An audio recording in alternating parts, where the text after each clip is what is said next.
Second distribution, binomial CDF. Number of trials, 150. Probability of success, 0.45. And then we are over here at 59. Enter. Enter. Nice. So we have 0.906. 90.6%. Okay. Next.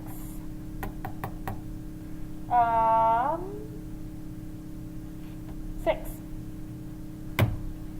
What is the probability that less than 60 businesses will respond? Probability that less than 60. Okay, less than 60. That's going to be 59 and below. Right? So we want to always write our probability notation in terms of less than or equal to. It matters because your calculator only knows how to do that. Okay, so make sure you write it like that. And so that's just going to be the binom PDF, and we have 150.45 and 59. Okay, so here, second distribution, PDF, so that's A, so alpha A. We have 150.45 x value. What is our x value? Oh, it's not the PDF. Oh my goodness. My bad. It's less than or equal to. That is not at all the PDF.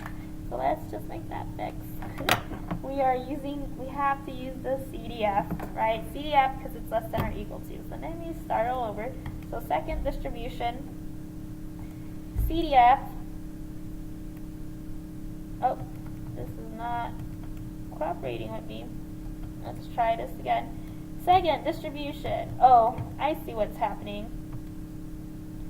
It thinks that I'm trying to do something. Put that in for that. So that's our problem. Okay.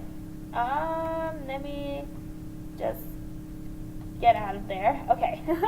So I'm out of there. So let me try again. So second distribution, I am going to go to the CDF. Here it is, CDF. Okay, that was harder than it needed to be. So I have 150.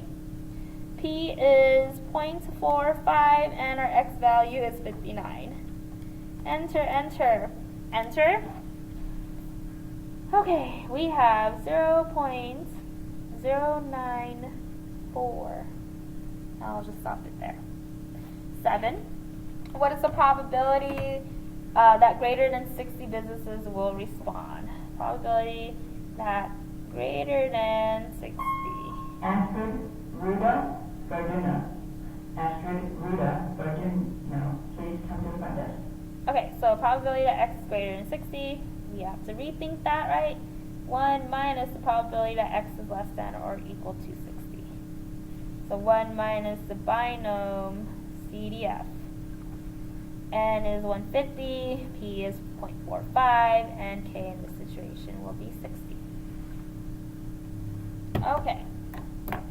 1 minus second distribution. We are at the CDF, so CDF 150.45, and we're putting in 60 right here. Enter, enter, and then we have 0.875. Okay, cool. 8.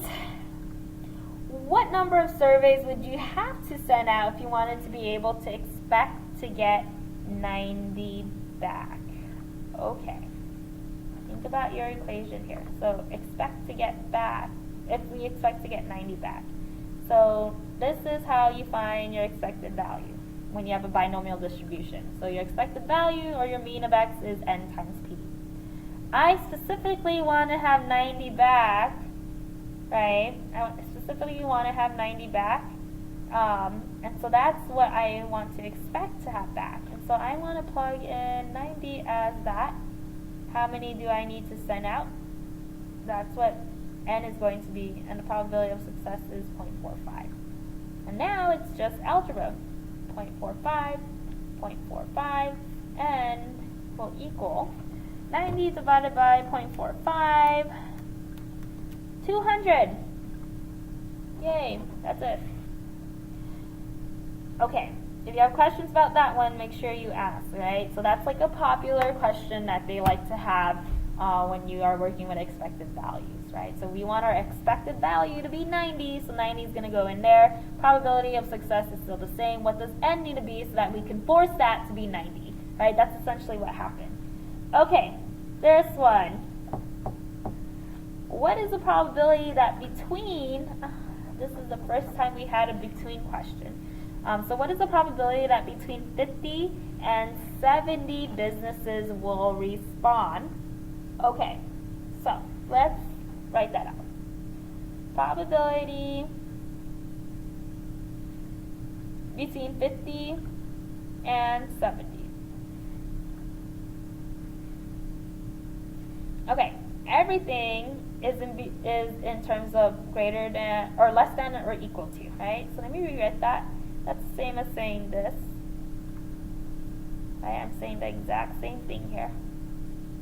Now, think of this like the normal distribution, right? If I find all of the probabilities that are below 69, right, and I find all the probabilities that are below 59, let me draw a picture. Yeah, I'm trying to show it with my hands, but it doesn't. Let's just make sure this makes sense. So, think about your probability distribution table. Starts at 0, 1, 2, things happen, we're at 51, right, stuff happened, more stuff, and then now you are at 69. Okay, so imagine it actually goes from 1 through 50, but we're specifically going from 1 through 69 in this situation. If I use the probability CDF, that's going to get me everything that is below 69, including 69. If I use it for the 51, which is the other one I'm interested in, that's going to get me 51 and under. What I want is everything that is between, and so it makes sense for me to take all of this, subtract out that part, and then I'm left over with what's between. Okay, so this is equivalent to saying the probability of x is less than or equal to 69 minus the probability that x is less than or equal to. Now here's what we want to do. So we want to include 50, right? Oh, sorry, we want to include 51. We want to include it, so I want to subtract that out. So this is going to have to be 50. Okay, and so what that looks like is the binomial PDF 150.45 69 minus the binom PDF of 150.45 and then 50. Okay, I'm going to get that all on the calculator. So we have second distribution, the PDF, alpha B. Okay, so we have 69, cool, minus second distribution, alpha B, and we have 50 right here. And we get 0.6271. Okay, cool. We are done with that example. Okay, so in terms of what I want you to do, we're not done with the notes yet, so there's one more thing that we want to talk about. So, let's see. You got this paper, right? So I gave you this paper already. What I would like you to do is just take a look at number 1, 2, and 3. Okay, if you get the chance, we'll go over some of those problems on Monday, right? But your priority in terms of the homework is this paper that I gave you, AP Stats, Free Response Practice. So I am going to check for this one. But if you get a chance, I would just start this one so that you can ask me any questions if you have any. Okay, so that is the binomial model when you happen to have a small sample size. We can also look at the binomial model when you have a large sample size. And large sample size is super, super nice because it's actually a lot easier to work with because we are familiar with these problems, okay? So let's go ahead and take a look at this. What happens to the shape of the binomial random variable when n is large? This is what's really nice. As n increases, the shape becomes more normal. Okay, now the shape of what, you might be asking. If you remember during class I showed you how you are able to make a probability distribution histogram, right? And that I was like, that is the shape of the probability because now you can clearly see which outcome has the most is most likely to happen, which ones are least, right? The one that we looked at was this the coin one, and that was very symmetric. It looked very normal, right? So that's what I mean by the shape becoming more and more normal. So as you can make n bigger, the shape of your probability histogram is going to look much more unimodal and really symmetric, have that mound shape that is iconic for the normal model. Okay, now what do we consider large enough for n so that we can say that it's normal? We do this check, okay? So this check, what you do is you multiply n and p together, and you make sure that that is more than 10, at least 10. And then you also multiply n times q, and make sure that it is more than 10. And if that is true, then you could say, oh yeah, this is basically normal. Now, in other words, what this is saying is that the number of successes, the number of expected successes, let me add that word, that's important. The number of expected successes is at least 10, and the number of expected failures is at least 10. And if that's the case, then we can say that n is large enough, and if n is large enough, then we can say that it is approximately normal.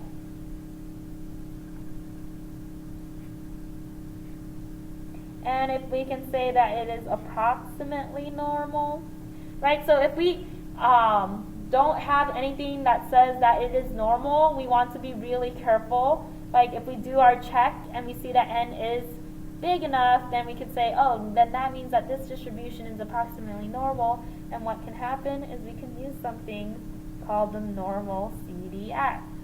Okay, this one I have never gave to you, okay? So the normal CDF is actually what you would use to be able to find probabilities when you actually have a normal distribution. So all those problems that you did when you were using that Z table, right, and you're finding those probabilities, and when you have to find probability that's above, or when you have to find probability that's between, the calculator can actually do that for you. Okay, so the calculator is a very powerful tool, and so now is the day that I show you how to do it on the calculator. So on the calculator, it's known as the normal CDF. Basically does the same thing as your binomial CDF, right? It finds the area that is below, the probabilities that are below, right? Now for us to use that, you need a lower bound, upper bound, mean, standard deviation. It's super easy to find, okay? It's the same place you would find the binomial distribution. So you want to hit the second button, and then you're going to go to distribution. And I think it might actually be the first one there. Let's look. So on the calculator, second distribution. Oh, it's the second one. Normal CDF, number 2. Normal CDF. And that will find you all the probabilities that you need to know. But it is important that you know how to do it by hand. And so for these particular examples, the next 2 examples I'm going to do with you, I am going to do example 1 by hand to remind you what we learned in unit 3, and then in example 2 I'll show you the power of the calculator, okay? So let's go ahead and start with example 1. Just a quick thing, so because it is still binomial, for you to find the mean and the standard deviation, it's still going to be the same thing, okay? The only difference is that I don't have to use the binomial CDF. I get to use the normal CDF because it's approximately normal. And that is a powerful tool for us, okay? So we really like the normal model. You are going to see it again and again. Okay, so for example 1, it is said that 75% of people pay their credit card bill on time. If we take a sample of 125 adults, what is the chance that over 80 of them paid their bill on time this past month? All right. This is binomial. I'm going to check my conditions. Binomial. Why? Success is pay on time. Failure is not pay on time. Okay, so success is pay on time, failure is not pay on time. Probability of success, 0.75, and that is constant. That's the second thing. Is your probability of success constant? Next. Is there set number of trials? Yes, and it's 125. Lastly, are these independent? So it looks like we're choosing people, right? So what I'm going to do is a 10% condition, right? So right now n is 125. So I'm going to do 125 times 10, right? 125 times 10 is 1,250. The question you ask yourself, are there more than 1,000, like how much more, well, hold on, let me get the wording right. As long as we have less than 10% of the population, right, as long as we have less than that, then we can make sure that we can treat these as independent. I think there are way more than 1,250 adults who are using credit cards, and so we're good, okay? So I'm going to write that down. There are more than 1,250 adults with credit cards. Okay, cool. So we're good. This is binomial. So we have a binomial model, so I'm going to go ahead and use my notation. Set number of trials, 125. Probability of success is 0.75. Okay. So that's binomial. Now, I'm thinking perhaps we have a model that I can say is approximately normal. Okay, so this is what we're going to do. Is this approximately normal?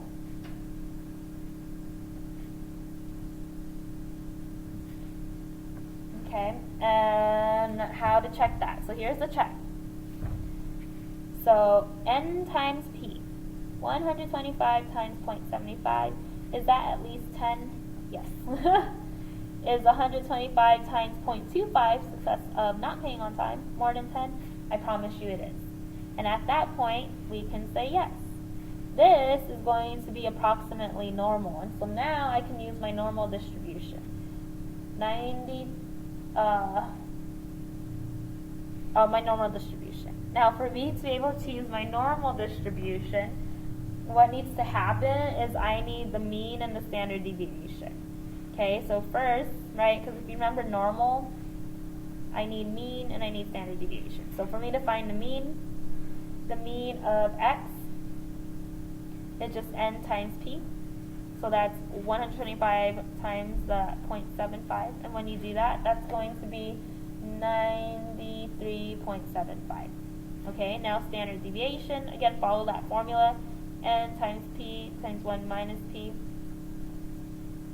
And so we have n 125 times 0.75 times 0.25, and I promise that's going to equal 4.841. So that's going to go here. And then once I have that, I can find the probability that x is greater than 80 by using my normal model. Okay, and so this is going to be the same as 1 minus the probability that x is less than or equal to 80. Why am I writing it like that? Because, again, your z-table, so I'm doing it the old school way with our z-table. That z-table only does area below, so I gotta find the complement, okay? So first, I need the z-score.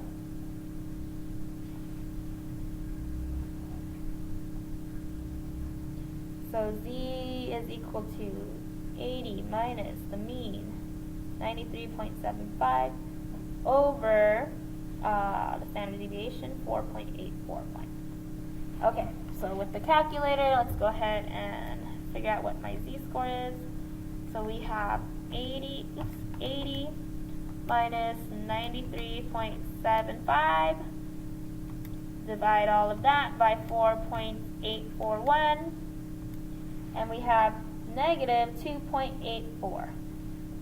Okay, once I have that z-score, I get to go to my table, negative 2.84.